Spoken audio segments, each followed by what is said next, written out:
A lesser known way to create a dictionary is to use the from keys method. I'll show an example. First, let me declare a tuple. Then you can use dict from keys.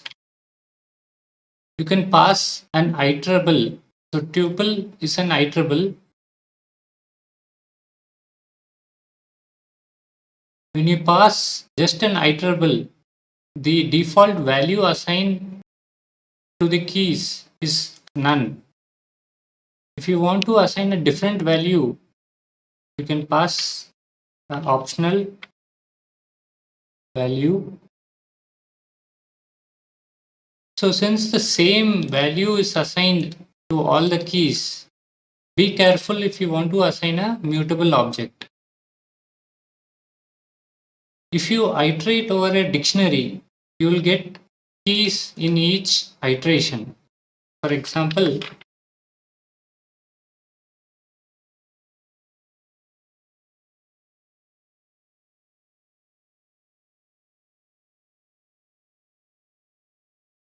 so you can see you get only the keys in each iteration. So combining this and from keys method, you can remove duplicates from a list while maintaining order. You should know that in recent versions of Python, the insertion order of the keys is maintained. So when you iterated over this dictionary, the keys are displayed in the same order.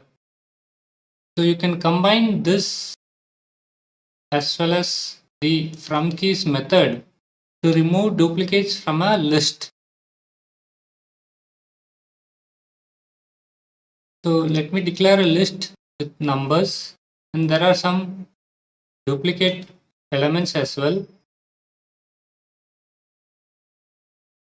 If you remove the duplicates using a set, the order is lost.